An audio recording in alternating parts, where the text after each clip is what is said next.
Thank you so much, Anna, for joining me. I know we spoke quite some time back, but thank you so much for taking the time to chat to me today and to talk about your book and what it is that you do, and then also how you use microdosing to help with your depressive episodes. So to kick things off, I just want to say, introduce you. You know, you're an author, a life coach, and a speaker. What made you decide to pursue these careers in the first place? Great question. I'm so honored to be here, and it's been a long time coming, and so the excitement's been building up, and I'm just like, ready to burst. So what led me to pursue my career as a speaker and coach? I suppose for a long time, I always wished, I don't know if you can relate to this, Nikki, but I always wished like I knew what I wanted to do when I was younger. I wish I had that like light bulb moment where I was like, just knew I wanted to be a doctor or a lawyer, and I never got that. And so I went in a very wide career with lots of different jobs and all sorts of things. And so I was like, not quite in any one place. But the one thing that I recognized that kind of stuck with me that I loved was the personal development space and studying the human behavior specialist things. So I kind of have a dual path. On the one side, I knew I wanted to be an entrepreneur. So I would like start businesses. Some of them did well, some of them didn't. And then on the parallel side, I studied all things, meditation, human behavior, quantum physics, personal development, some more like harder sciences, some more like softer sciences. And so I kind of saw that was like a thread to that. And then I kind of started having friends. The more events I went to, I started having friends who were speakers and coaches. And I was like, oh, this seems like a cool lifestyle, like tell me more. Like, how do you do this? How do you get on stage? How do you write books? How do you become an authority in your field? And so I started just learning from people who had already been there and done that. So I truly believe in mentorship and masterminds. I wouldn't be here where I am today without those. And I was actually quite bold. I just asked people like, hey, will you mentor me? And sometimes it didn't work out and sometimes it did. And like I'd learn what I came to learn kind of thing. And sometimes that relationship would end and then I'd find someone else. So I kind of forged my way in a sense of like hanging out with and attaching myself to people and groups where that were inspiring me. And that said, like, this seems really cool. As opposed to, I once was in a business environment where there was one director who we had this like one event where we had to describe Monday. And if Monday was a color, what color would it be? And he was like, black. And I was like, holy shit, I do not want to be in a space where like the directors or some of my close mentors were considered Monday to be the color black and was so depressive. I was like, that's not how I want to live. So by trial and error, figured out what I liked and then what I didn't like. So I didn't like the idea of Monday being black or depressive, something to avoid or not like. And I wanted something that allowed me to travel and have like a really varied, because I'm a type of person that gets bored easily. So I needed something with lots of variety and like where there's no glass ceiling, where anything's like possible. And so yeah, that's a bit of my story. I resonate so much with you about not knowing what you want to do. Maybe it's the Ukrainian spirit. I don't know. Your parents entrepreneurs as well. Yeah. So I think it's that, because you see them doing these things and you're like, well, I could be anything too. And then everything becomes possible. And then also just wanting to jet set and travel and meet people. It's always so lovely. I resonate with you on that as well. And I know that you've written 2 books about business, and then one is a sort of a self-help book. What are your 2 business books about? So the business book called The Business Tango is about entrepreneurship and intrapreneurship and how to be, like, if you have that entrepreneurial spirit, like how to thrive as an entrepreneur. So in being an entrepreneur, you have like resources, you have people, you have like so many different cool things. And so there's like really amazing ways that you can like apply yourself as an entrepreneurial type person within companies too. And that came about from just interviewing a lot of people. So at the time, I was in my early to mid 20s when I wrote that book, and I didn't have a lot of like belief in myself or like my branding, and like I was still trying to like prove myself in the world and things like that. And so part of that was I met so many cool people when I was like interviewing people for my book, and some of them are like really good friends and mentors, like to this day kind of thing. I highly recommend it as an exercise. And so yeah, the motivation there was a little bit different. It was a little bit more commercial, like starting to put myself out there as a brand, and what am I an authority on. And at the time I had like a few thousand people work for me. So I had experience in entrepreneurship and hiring people. And then the second book was a little bit more personal. So there's no interviews in there. It's my personal account. It's my story of how I never ever thought I would be the type of person who would be depressed or would have a depressive episode, how I struggled to even come to terms with that. I was in denial for a long time of like, no, I don't have anything to be depressed about. Like, what is this, I felt very guilty. I felt a lot of shame about it. I didn't know what was going on. Like, nobody taught me that this was like something that can happen to you, I decided to do it the non-medical way. So it's very much like spiritually focused, personal development focused, and the alternative way, because I know for some people going the medical route does work, and I'm glad that works for them, and that's phenomenal. But for people who are curious in other ways that have been successful for me and some people that I know who've applied it, that's what kind of like I share in the book. And what gave you the courage to write about this in the first place? I know the book, I've read it myself, The Mystery and Magic of Depression, which was so enlightening because it's such a contentious topic. It's really hard to talk about, and people always kind of want to tiptoe around it. So what gave you the courage to just write about it and from your personal experience?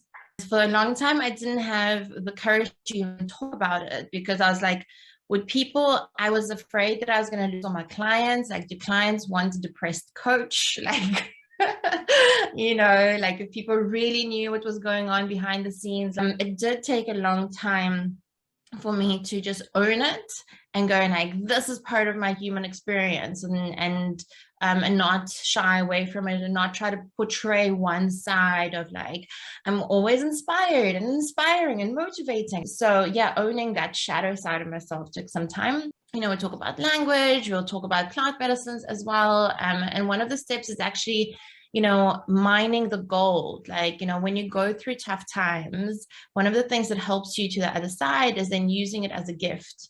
And so one morning, I was like tossing and turning, could be like, struggling to get out of bed. And then it just like this light bulb switched on, where it was like, you know what, this is what I wish people would know about me. This is the book that I wish I had, 6 or 12 months ago. And this is what I want my friends to know about what's going on. Or if they have friends who are struggling, then maybe it will enlighten, their kind of like journey a little bit as well. And sometimes it feels like just have these like explosions and these quarries. And if you just like leave it open, then it's like a pile of dirt, and you're like, oh, wow, it's dirt, right? But if you go back and then look for the gold and the gold nuggets from those experiences, because like one of my core beliefs is that it's always here, whatever experience we have is here for our expansion. Yeah, at the end of the day, what became more important, Nikki, was my selfishness of not sharing became less important than the importance of giving other people tools that I had learned. So I had to become less selfish, to be honest. Wow, that's so powerful. Like sitting here listening and letting it soak in, I'm just like, wow, you kind of stepped outside of your skin to look back and think, if you were in that position, what would you want to hear? And you also touched on about plant medicines just now, and also in your book. So I know that you mentioned the use of microdosing to help combat the depressive episodes. How did you discover about microdosing, and what does microdosing mean exactly? There is a resurgence of psychedelics as medicine. It is it is something to be really, really like revered and respected. So I think I want to lead with that. I hadn't really touched much mind altering substances before I got into plant medicine, really. And I know there's like times and places for it to be more of a recreational thing, but I like to focus on it being more medicinal. And so how it started for me was I met communities. I had no idea about this world. Like, this world was completely in the dark for me. It all started with a curiosity, and was actually a curiosity to help someone else.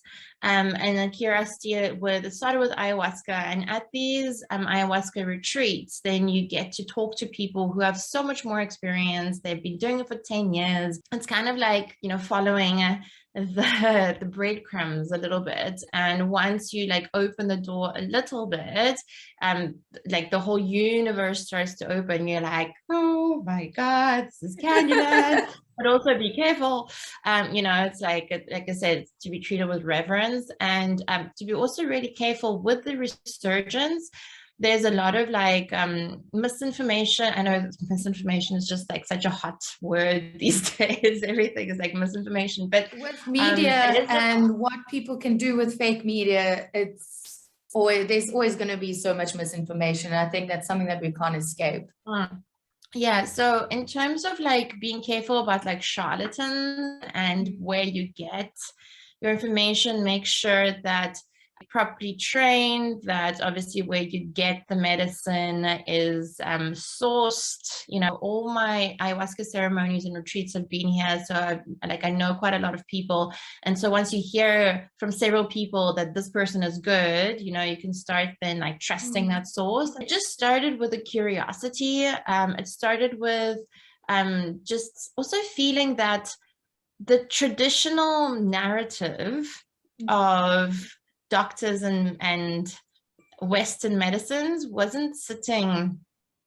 I have a huge respect for Western medicine. I mean, there's a time and place for everything, but there's like a bigger, you know, there's like the Amazonian medicines that have been around for thousands of years, and there's like, you know, healers and teachers about these things. And so I couldn't dismiss it anymore. I was like, well, there must be something to it, and it's not for everyone.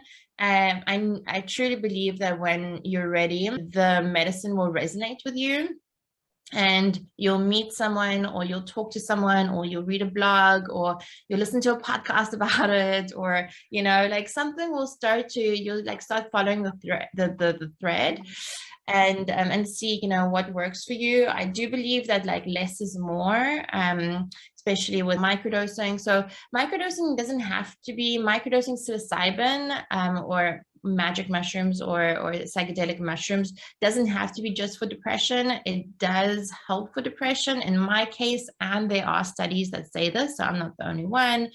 It is a slower process, so it takes about 8 to 12 weeks to really rewire your brain, because there's no like immediate like, oh, I was sad, now I'm happy. Like that's not how it works. Like what happens is, which I wish, right? No, it rewires your brain in the background as you're like, you know, you're going about your day to day and you're being productive. You're not like supposed to be out of it or anything like that. Like you're supposed to be productive, being able to do your day to day, which is different to like a macro dose, which is where you can go on like a psilocybin also journey. Microdosing is third quest. There we go.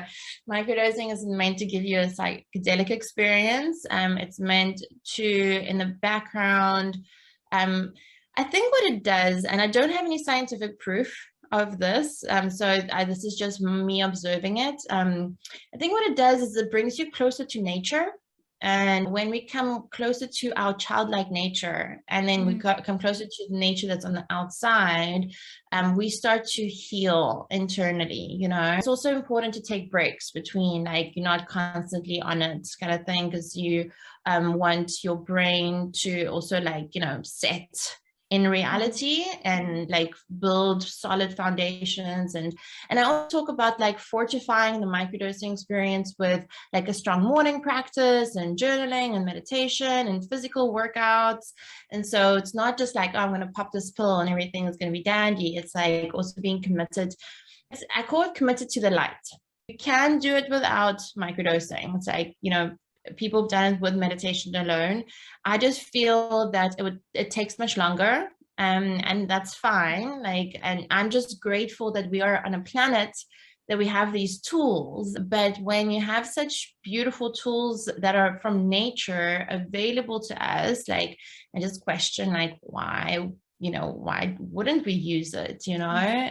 It like sort of unlocks walls that our, you know, conscious mind puts in place, kind of thing, so that then you can start kind of seeing more into yourself. So then you can kind of come out of the darkness. Because I know, you know, when a lot of us, most of us, always have this, you know, Jiminy Cricket on our shoulder, that's our conscious, that always kind of talks down to us. So do you think it kind of silences that Jiminy Cricket and allows us to sort of explore more within ourselves?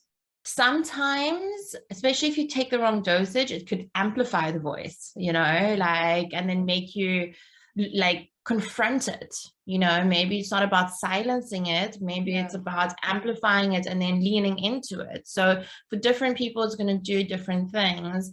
But I do trust the intelligence of plants. So that's why I'm talking about it. Even when I was writing the book, I was like, what if people know this about me? Like, I don't know if I'm comfortable with that, because like, what if people like have labels and judgments? But I'm like, this shit saved my life. Like, why wouldn't I share it? And with the microdosing, is it just like a tonic, like a tea that you drink every day for 8 weeks, 8 to 12 weeks? How does it work exactly?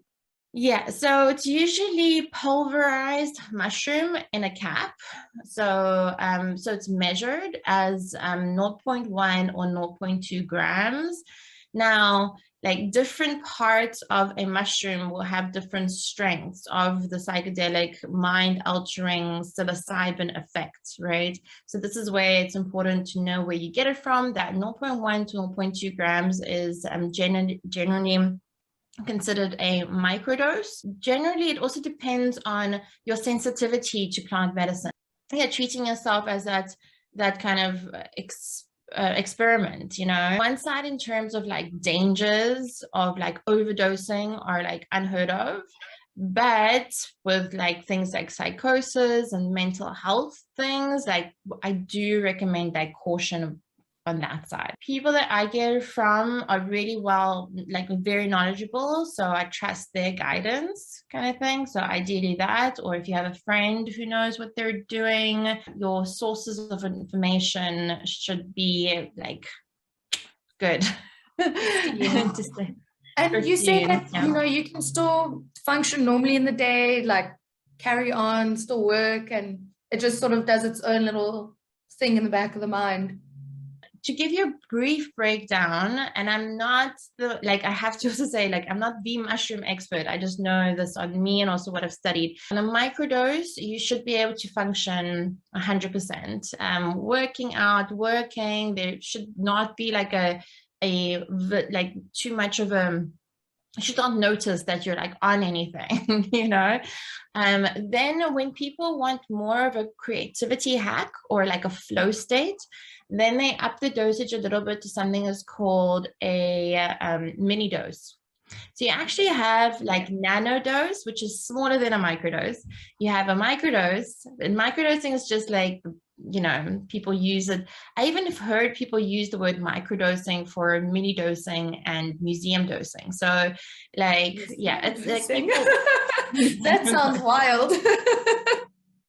Yeah, so sometimes, you know, people use it for like creativity, whether it's writing or painting or music, or dance or whatever, like, you know, and that does give you a bit of a kick or a bit of an altered state. It's like cannabis, you know, it's not like cannabis, but in terms of giving you an altered perception. So nano, micro, mini, then museum dose and macro dose. So museum dose is where you can still function. You could go to a museum. For the whole idea is like you could like go into nature, go to museum, everything is like, you know, but you can still walk. You shouldn't drive. You shouldn't drive past Uber, or Bolt or whatever it is, just don't get behind the wheel. Like with bigger doses, like even mini doses and museum doses, and definitely macro doses, which is like a ceremonial dose, which you do want a sitter if you're not experienced. Not recommended for everyone. I do believe when the plant, she'll call you, you know, she resonates with some people. Some people are like a hard no, and I also understand that. And you know, I've had a discussion with people like at the retreats, and some people are like, everyone should experience this, and I'm like, everyone definitely should not experience this. This is, it can be quite, and with the right shamans and facilitators, they are quite strict with who they let into the ceremony space. Coming back to the book, The Mystery and Magic of Depression, there's, you know, kind of probably more of us that realize who have loved ones who suffer with depressive episodes. And in your book, you did give some practical tips on, you know, how we can help or assist or communicate with. But what would be sort of your top tips on like speaking or helping someone who's going through a depressive episode? Great question. That was actually the first inspiration for the book. So when you write a book, you know that books have a life of their own. So you might think you have an idea of how it's going to end up, and then you start writing it and creating it, and then it's like, oh, okay, this is what it turned out to be. So actually, my very first premise and inspiration for Mystery and Magic of Depression was how to help someone else out of depression, because I was like, oh, you know, if my friends just knew this and would ask me these questions or would help me this way, that would be amazing. And so it's creating a safe space for someone to feel loved and seen, and like meet them where they're at. It's part of the human condition, because people feel so guilty and ashamed about it, and also like just not safe in their experience of depression, because it's like, it's not supposed to be here. Like that's a thought that I had going through my head and looping through my head often. Helping someone feel safe, and also like just acknowledging it. Like sometimes I just wish people would be like, in a safe and nurturing way, go like, hey, I noticed you're sleeping much more than usual. You're like not your chirpy self, or you know, or you're not making appointments on time like you used to do, you know, like, is there anything that's shifted, or, you know, and just like that safe and nurturing space.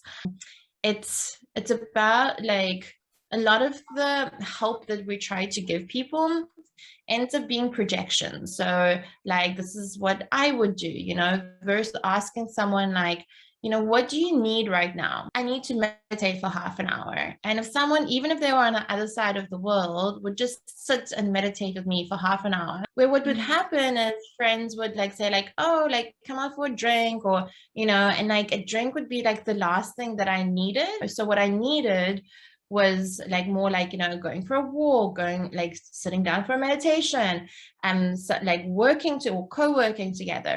And so really holding the space long enough for someone to feel safe, like, you know, and so like really being present with someone else's needs is really, really powerful. And what, yeah, so the inspiration of my book at first was just the question is like, Anna, what do you need right now? Yeah.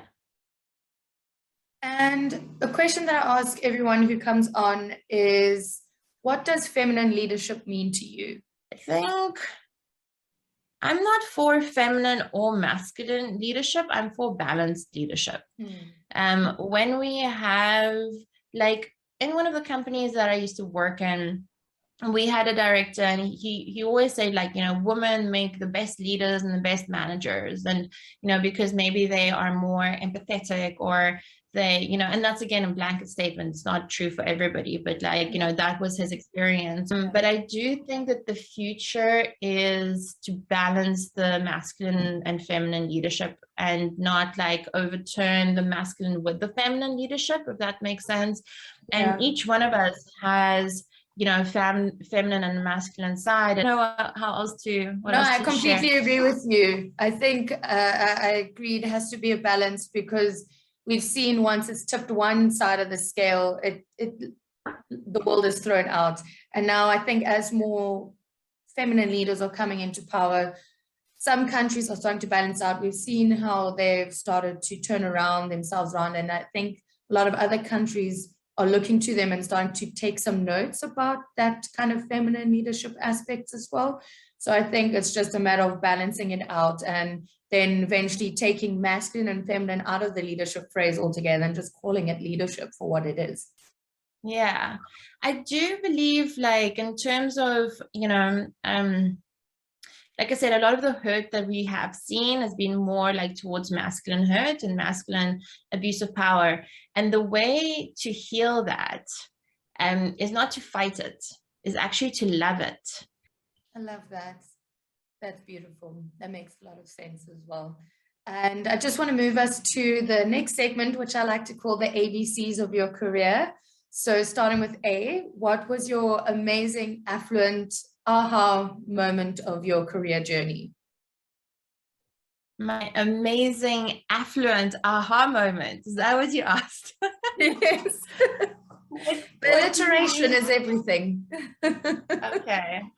I grew up in a very, like, I thought I had to be like focused on business, and it was very driven by that kind of reaching for goals and milestones and things like that. And I was like a closeted spiritual person and closeted hippie in a sense, and didn't really give myself that permission to have both sides, have my very spiritual side, and then also have like a very strong, like, practical business mind as well. And so I thought that the world valued me more if I was more business focused. And then it took some time. That aha moment was like, wait a minute, I'm allowed to be both. So really allowing myself to marry those two worlds and giving myself permission to be my full self was one of the biggest aha moments.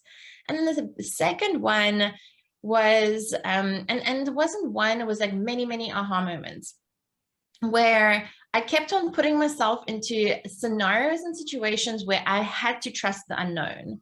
And the more I trusted unknown, and I could let go of my need for certainty, the more like opportunities opened up, and like people and all sorts of things. So it was like that practice of trust over and over and over again. And I feel like as a kid, or as kids, we trust a lot. We trust that our next meal is going to be there. We trust that our ass is going to be wiped. We trust that someone's going to hold us and love us.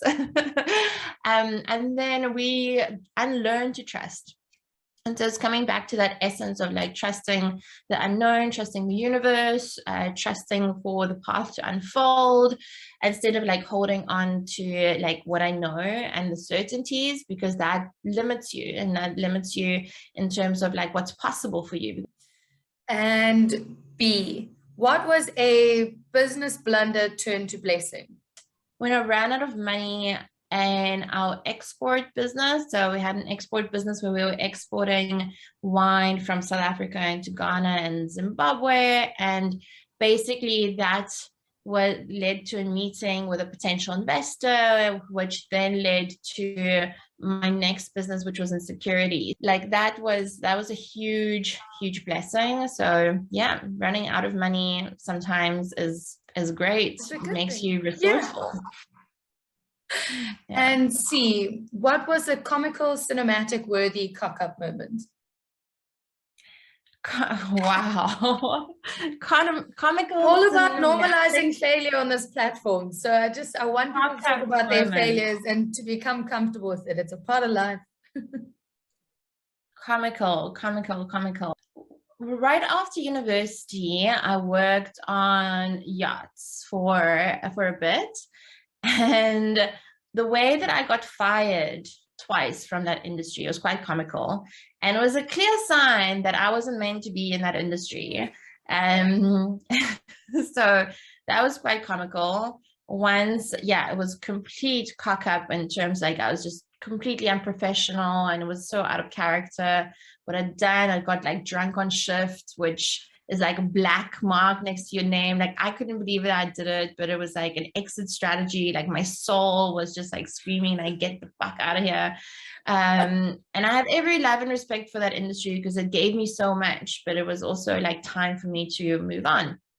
And then the second time where I got fired for being completely incompetent because I had like overreached in a sense because I was very young, had never been in a leadership position, but went for the chief stew position, and by hook or by crook, like I got it, but I had no idea what I was doing. And so I had like tons of problems, and 6 months later got let go again from the industry. So I was like, oh, should probably look at doing something else. So I think that was quite comical. Yeah. All worked out. So that's great. Yep, it always does. Now I want to bring us to the quick fire round. So just answer off the top of your head. I'm going to ask you a couple of questions, and then, yeah, that'll bring us to a close of the interview. So 1, are you a morning person or an evening person? Morning person. If you could live in any book, which one would it be? Alice in Wonderland.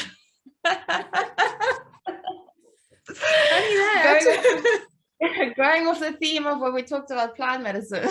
Yeah. Just close to me. Yeah. And 3 people that you would have over for a dinner party, dead or alive. Maya Angelou, Elon Musk, Beyonce.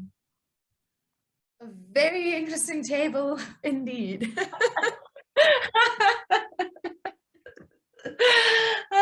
Yeah. What is the worst piece of advice you've ever received? Don't quit your job. or you're crazy for quitting this business. And what is the best piece of advice you've ever received? It was probably flirt with life. That's very interesting. All right. Well, thank you so much, Anna, for taking the time to sit and talk with me today. I've learned a lot about plant medicine, and thank you so much for also giving access to your book, Mystery on Magic of Depression. What is the website again so that people can go and have access to the book? mysteryandmagicof.com, or just follow in my bio on Instagram at Anna Shilina. There's a link to the book there. Awesome. Thanks so much again, Anna. And yeah, I'll be in touch with you soon, I'm sure. Thanks, Nikki. This is so fun.